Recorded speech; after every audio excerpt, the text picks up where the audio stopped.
Hey guys, welcome to this week's video. Uh, we've been kind of going through some people in the Bible and just going through their story and what God's done for them, and what we can take from that story. So we started with Job and how he was worshiping even when he lost everything. Then we talked about Esther and how she was brave and saved her people. And we talked about Daniel, how he was faithful and continued to pray and was saved from the lions then. And that how he prayed consistently and how a lot of people looked to Daniel for how great his prayer life was. So now we're about to talk about Jonah. Oh, we also talked about David, um, in between Esther and Daniel, and how he slayed Goliath and how he was faithful to God and knew that God would deliver. So tonight we're going to talk about Jonah. You might have heard as Jonah the whale, but we're going to say Jonah the big fish because it never actually said whale. In the Bible, it says big fish. When we think big fish, we think whale. And so whales is kind of something that helps us visualize it. So if you want to visualize a whale, just know that doesn't necessarily say it was a whale. So Jonah was a prophet. Ooh ooh! If you ever watched the Veggie Tales, um, that's every time. Sorry, that's every time we say something about Jonah in my family. We always go, Jonah is a prophet. Ooh ooh! So when I said that, I had to do it. So if you don't know that reference, feel free to try to see if you can find Jonah's Veggie Tales. That would give you a little bit more. Help you memorize the story a little bit. Now, VeggieTales changes some stuff a little bit, but it is also aimed for kids and help them learn Bible stories and biblical truth. So, Jonah was a prophet. Ooh, ooh. He never really got it. That's the next line. But yeah, God had told him to go to Nineveh. Now, Nineveh was the enemy of his people. He didn't want to go to Nineveh. So he got on a boat and went the opposite way. Um, so that's not what God had asked. And while he's on this boat, a terrible storm comes. And it is throwing the boat all over, and it looks like the boat is going to sink. Well, Jonah knows that God is punishing him or saying, hey, you got to turn around and go the other direction. So he says, the only way we can save this boat is if you throw me in the water. So the crew casts him into the water, and he starts to drown. And as soon as he hits the water, the storm stops. So he starts to drown, and a big fish or a whale swallows him and keeps him from drowning. And he lives in that fish for 3 days, and he gets spit up on the shore of Nineveh. So we may have our plans. We may know what we want or don't want to do, but in the end, it's God's plan that prevails. And that's our best option. If he would have just gone to Nineveh, he wouldn't have been in the storm. He wouldn't have had to spend 3 days in a big fish.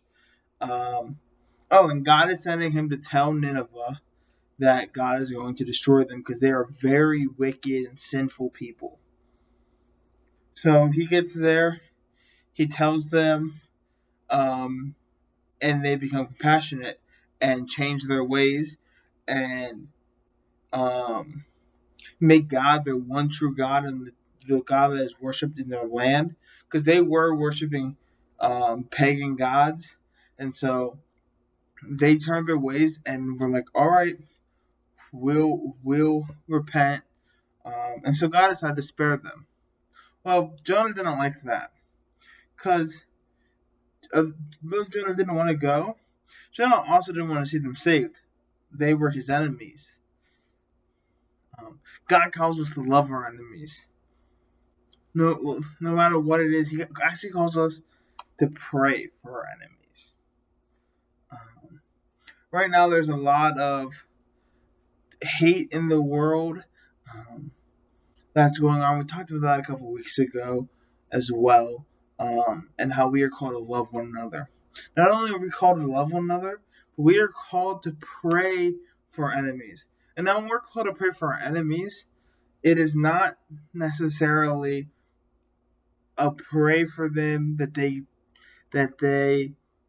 see our way and come to us. No, we need to pray for good for them. We need to pray that they have a good life and that they seek God. Um, and that's rather hard. And so Jonah is now in Nineveh, and God spares Nineveh, and he is upset. And he sits there. He goes out into the desert, and he sits there and he's sulking. Now God puts like a tree up over him to keep him from the elements. The next day, that tree dies, showing that God provides and He can take away. Finally, Jonah comes to his senses and worship God again. Now, this was a little bit of a story.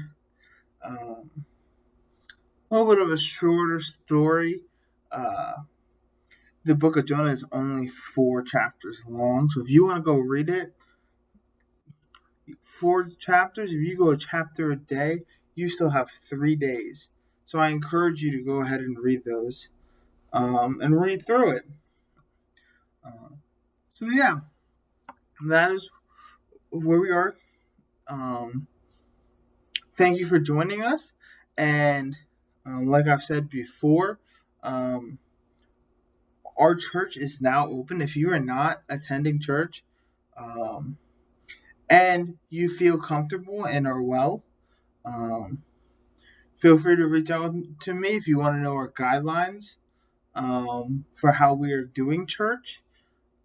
They've also been sent out to a lot of your parents. If I have your parents' email, if I don't have your parents' email, or your parent and you haven't been receiving an email from me, or your parent hasn't been, please contact me. I would love to get them on our parent email so they know what's going on. So yeah, we would love to see you at church at 10 o'clock on Sunday mornings. Um, yeah, so that is our message for today. Can't wait to see you guys. We're still working on when we can get back into in-person services, but we're doing our best to keep you and your family safe during this uncertain times. All right, have a blessed week. I am praying for you, and God bless.